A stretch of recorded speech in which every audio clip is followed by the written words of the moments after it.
Não dá para falarmos de eleição e predestinação de uma forma tão rápida, tão simples. O que nós podemos ver nos textos bíblicos é que Deus, a justiça de Deus, aquilo que é o fundamento do trono de Deus, Salmo 89:14, não permite, né? Assim como Deus existem coisas impossíveis a Deus? Existem, claro que sim. Por exemplo, é impossível Deus não amar, é impossível Deus mentir, né? Paulo escreve isso, e é impossível, o Deus que não pode mentir. Então, seria impossível para Deus agir contra a sua justiça, que é um dos seus atributos, que é comunicável e que Deus nos exorta a sermos justos de acordo com o padrão de justiça estabelecido por Ele. Então, quando nós olhamos para essa justiça de Deus estabelecida nas Escrituras, Provérbios 11:1, Provérbios 16:11, 20:10, Levítico 25, versos 13 a 16, são ali modelos básicos da justiça de Deus, e ele manda que o imitemos, Efésios 5:1, 1 Coríntios 11:1 e 2, seria impossível nós vermos Deus agir de outra forma com relação à raça humana, porque todos pecaram. Ainda que não fosse a semelhança da transgressão de Adão, Romanos 3:23, Romanos 5:12 a 14. Por isso que diz que ele não leva em consideração os tempos de ignorância. Ou seja, qual é o tempo da ignorância? Eu não pequei a semelhança da transgressão de Adão, mas eu fui afetado por este pecado por conta da corrupção, porque eu iria pecar de qualquer forma. Todos pecaram. Então a justiça de Deus, para padrão de julgamento, ele encerra todos debaixo da desobediência, para com todos usar de misericórdia, em que a graça é apresentada como a oferta de Deus pelo pecado, em que ele próprio encarnado assume essa condenação. Então a primeira ação da graça foi a reconciliação de Deus com a sua própria condenação. Por isso que ele não leva os tempos em consideração os tempos de ignorância. Então agora ele chama a conversão. Então o chamado de Deus a todas as pessoas explica de forma clara a justiça de Deus estabelecida nas Escrituras. Para a conversão, Deus já havia preparado obras de antemão para que andássemos nelas. Essas obras, elas são duas situações: eleição e vocação.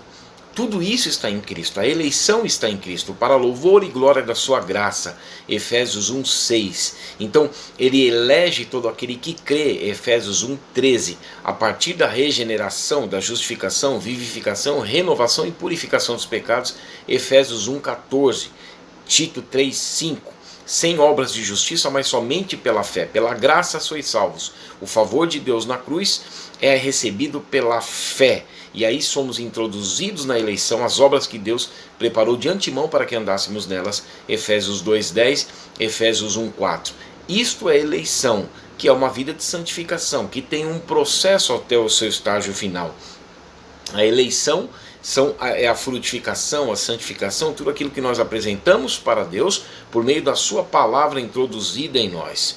E esse estágio que nós vamos prosseguir até o final é a vocação, que é a carreira proposta, o convite a um lugar celestial. Porquanto ao eleito, isso está em Filipenses capítulo 3, versos 12 a 16. Portanto, somente ao eleito é aberto o pleno conhecimento da verdade e iluminados os olhos do coração, Efésios 1, 17 e 18, para que possam compreender um chamamento. Aqueles que entram, então, nessa predestinação que a igreja foi predestinada, ou seja, Deus predestina aquilo que seria o ajuntamento, porque Deus sabe quem vai crer, né? João 6,64, Romanos 8, 29, Deus sabe de todas as coisas. Então, ele predestina a igreja, que seria o ajuntamento. Todos os que vão crendo vão sendo introduzidos no corpo de Cristo, que é a igreja. Essa é a predestinação.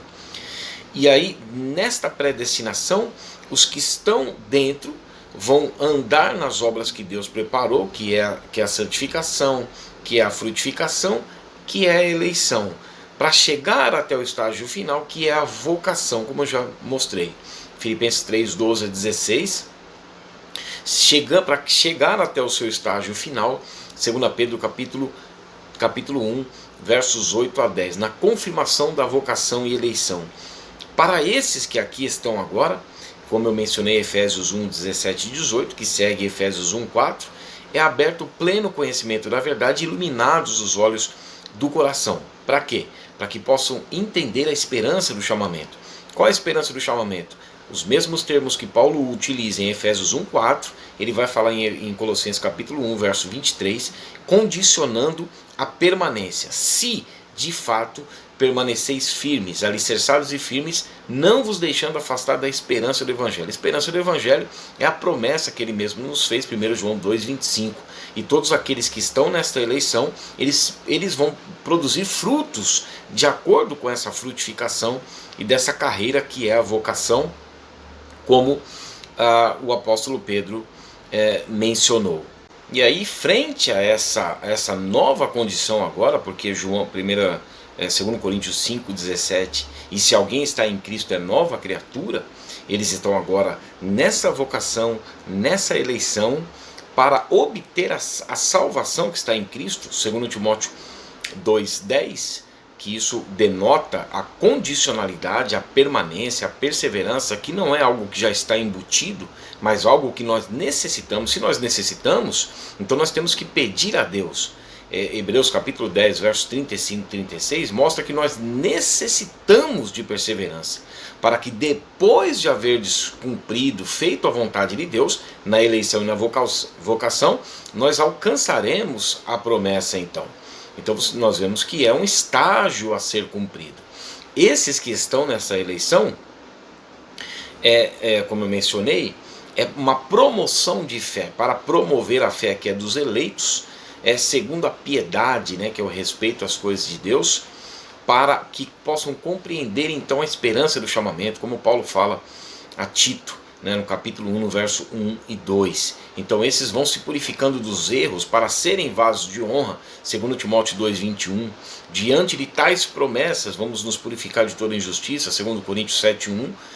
E também, como ele é puro, frente à promessa de salvação, nós vamos nos purificando, 1 João 3, 3. Ao passo que nós vemos que aqueles que rejeitam o chamado de Deus, então eles não são eleitos, eles não podem ser eleitos.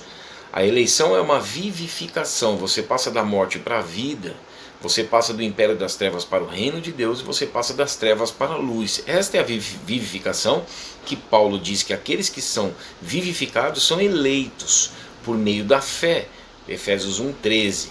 Então eles passam a desenvolver frutos de santificação até o estágio final, que é a recomendação bíblica, para que possam obter a salvação que está em Cristo. A salvação está em Cristo, a eleição está em Cristo, a vocação está em Cristo, porque nós devemos olhar firmemente para o autor e consumador da nossa fé. E aqueles que rejeitam então essa vivificação, porque Jesus fala isso claramente em João 5,40, contudo não quereis vir a mim para ter vida, porque é responsabilidade do ser humano e não algo que Deus já decretou que o ser humano não iria conseguir, porque se Deus já tivesse decretado isso, o ser humano não tem culpa, ele não pode resistir à vontade de Deus, e Deus já não pode ter feito isso pelo seu prazer, porque isso fere a santidade e o caráter de Deus, claramente estabelecido nas Escrituras, em que ele pune sim a desobediência e o pecado, mas ele mesmo não decretou isso de antemão, e isso não é mistério. Mas aqueles que rejeitam, eles passam a desenvolver frutos então de ira e de indignação, então eles vão amontoando sobre si mesmos a ira de Deus, cada vez mais ira, chafurdados então nos pecados. Por isso que nós vemos as pessoas, como está a sociedade principalmente atual dos últimos dias, cada vez mais aflorando a depravação e a corrupção do gênero humano, porquanto não foram regenerados para a vida eterna. Nós temos um caminho a seguir. Esse caminho é a santificação, obedecendo a palavra de Deus, purificando as nossas almas pela obediência à verdade, frutificando a Deus mediante a sua palavra em nossos corações, como a semente que é a palavra de Deus, registrada em Mateus capítulo 13, verso 23, e andando até chegar ao estágio final, permanecendo, crendo, como está escrito nas Escrituras, para obter a salvação. Mateus 24, 13 já mostra que aquele que perseverar até o fim, Jesus coloca um porém, aquele porém que perseverar até o fim, esse é o que será salvo. Portanto, nós temos um caminho a seguir. Isso explica eleição, vocação, a santificação que está em Cristo Jesus. Portanto, nós devemos permanecer, um termo que ocorre mais de 160 vezes no Novo Testamento, em Cristo.